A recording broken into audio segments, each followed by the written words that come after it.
Hello ladies and gentlemen, and welcome back to Tech Showdown. My name is Kevin, this is my co-host Teddy, and today we're going to be doing the R9 390 versus 390X Showdown. So representing the 390 we have the Gigabyte G1 Gaming, which is quite a nice card. Both of these are dual fan designs.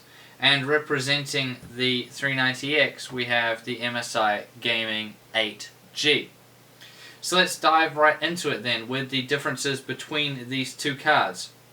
So essentially they're the same card, except the 390 is like a cut down version of the 390X, exactly the same way as the 290 was a cut down version of the 290X.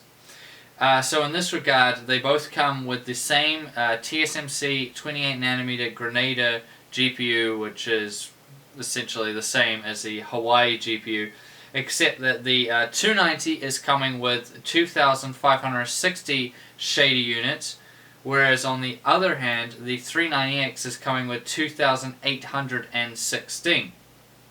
On a similar note, the 390X is coming with 176 texture units, whereas the 390 is only coming with 160. Now they both have 64 ROPs and they both have 6.2 million transistors. Now as far as clock speeds go, I know there isn't a reference, but the reference speed for a 390 is 1000 MHz or 1 GHz. That's compared to the 947 MHz of the R9 290, so about a 50 MHz bump up there. This one in particular, the G1 Gaming, runs at 1025 MHz, so just a tiny bit up there. The 390X on the other hand is a sort of similar affair. So the reference speed for a 390X is 1050 MHz. This is up from the 1000 MHz of the 290X. However, this MSI is at 1100 MHz, so full 50 MHz up on the reference speed. Now, memory-wise, as you'll notice, both of these cards have very nice backplates. So memory-wise, both of these cards are coming with 8 GB of GDDR5 memory on a 512-bit bus. However, they are both at 6000 MHz for their memory speed, which is probably the most significant change going from the 290 290X to the 390 390X is the big jump up. Obviously double the memory from 4 gigs to 8 gigs, but also the much faster memory speed, resulting in 20% higher memory bandwidth. And they did this by using the 4 GB chips, which give them better timings. So that's a really cool thing about them. The other thing that they've done is refine the voltages, and this has meant that the TDP has come down. So on the 290 and the 290X, you got a 300 watt TDP. Now on the 390 and the 390X, you're getting a 275 watt TDP. So dropped it down by 25 watts. That's been quite good. Basically all that means is that the GPU shouldn't be drawing as much power, well, because the TDP is lower, which means that there's less heat. That's good, and we've already seen from our testing of these 390s and 390Xs that the temperatures are generally a bit lower than what we saw on the 290 and 290X, so that's always a good thing. Now let's talk about the coolers briefly on these guys and what they bring. So this G1 Gaming has what I call the 2X WindForce cooler, because usually the standard WindForce cooler is a triple fan design, which I always thought is quite good. This is just obviously a twin fan design. It has their kind of new style blades, fan blades that they've had for a little while. Quite good, big aluminium heat sinks in there, quite a few heat pipes stretching out the length of the card. Now with the Gigabyte card you get Gigabyte's GPU Gauntlet, which is just their way of sort of GPU sorting, so you get a better chip in theory, so more reliable and better overclocking. This WindForce logo also lights up, as I said earlier. It has a nice backplate on it. And this is a really good card. Well, generally in the past, I always spoil anything for later, but generally in the past, the WindForce has always been a good cooler. Like, just not the best, but always above average.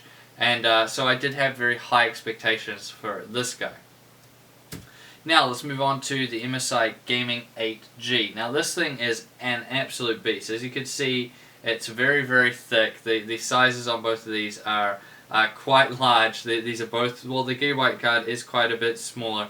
But yeah, these are both fairly hefty cards out there, so make sure if you've got a Mattel, you might want to, drop a hard card. You might have to drop a hard drive cage out to fit these guys in. They both are quite large. But of course, the MSI is significantly larger than the G1 Gaming, and also much thicker and much taller.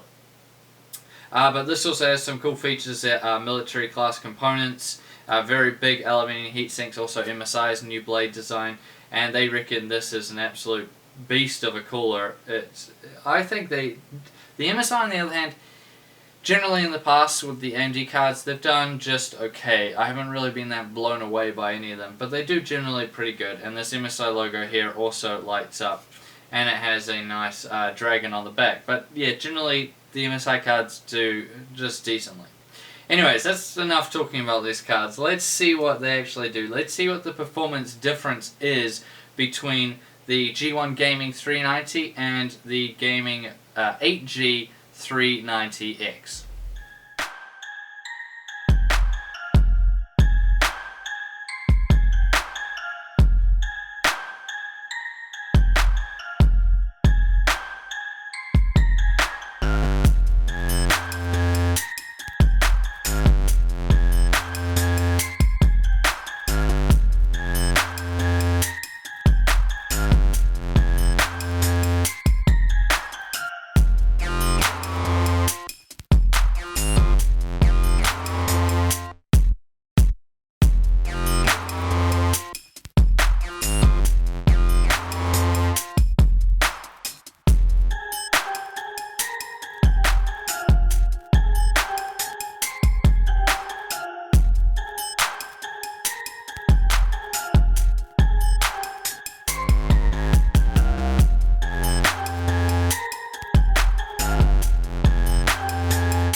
And we're back. So that should give you a bit of an idea of the performance difference between these guys.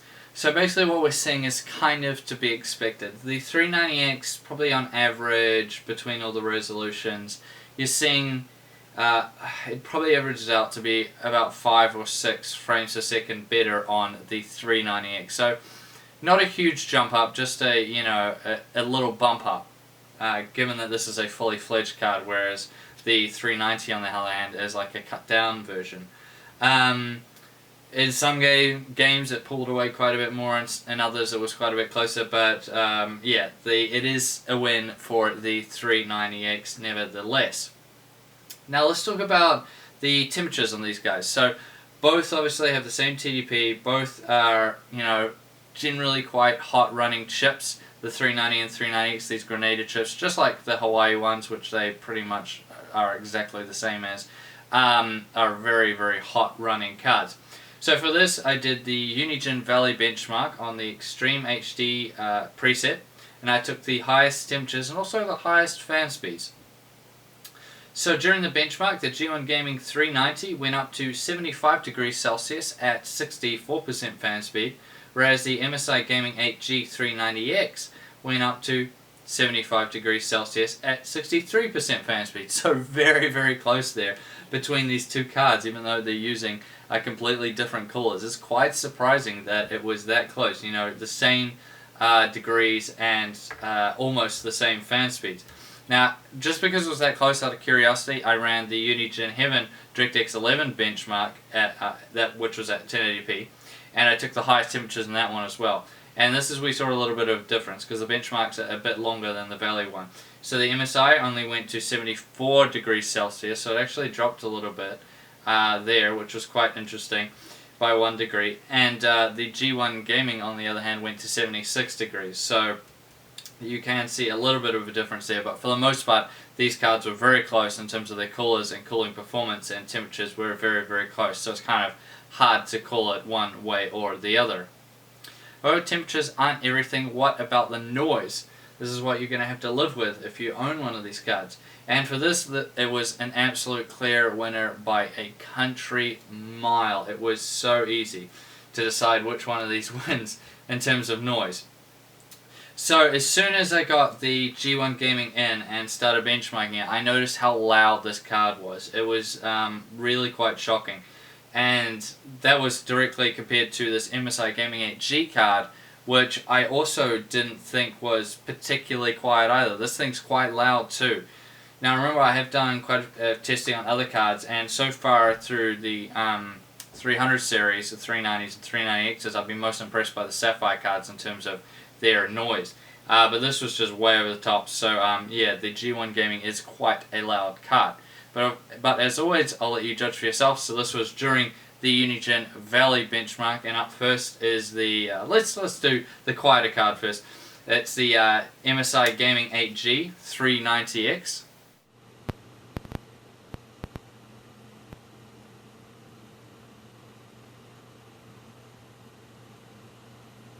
And here we have the G1 Gaming 390.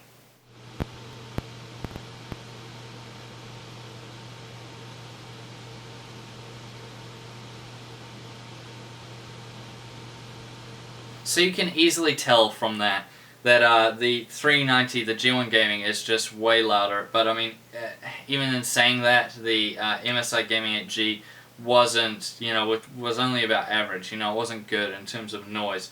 But yeah, I got to give it to the MSI card. It did do better in terms of noise than the G1 Gaming, but I would still prefer, if we're just talking about noise, the Tri-X or the Nitro any day over either of these cards in terms of noise. They were just way, way quieter. Which brings us now to the conclusion, and which one of these cards do I recommend to you guys, the consumers? Which one do I think is better? So this one's really hard to say, because we obviously got to bring price into it. Now, pricing is always different depending on countries, and I just go off how it is here in New Zealand. And this makes it quite difficult, because if we're just putting these particular models aside and just talking about the GPUs as a whole, like all the 390X line and all the 390 line, yeah, it can be quite difficult. So I'm going to say, and I'm going to put this in US dollars, because that's probably the most helpful for you guys out there. If the difference between these cards in terms of price is, say, $50 US or less, then go for the 390X. So say, I don't know what the pricing is right now, but say it's, I don't know, $500 US. That may be way off, but just bear with me. So $500 US for the G1 Gaming, and then this MSI Gaming 8G is 390X is $540, so $40 US more expensive. I would 100% go for that, and that would reign true. But when you start getting, say, $60, $70 US more expensive, basically all you're getting out of that is about 5 or 6 frames. And I don't think it's worth it then. There's just not enough of a performance jump to really justify it. So my consumer advice would be, if these are just standard pricing and they say like maybe more than $50 US difference between these two cards, then you're probably better off going with the 390. However, if you wait around and do one of the mail-in rebates or wait for them on special or something like that, and you see that the 390X has come down to sort of like 390 range, then of course you're going to go for it, because you just may as well.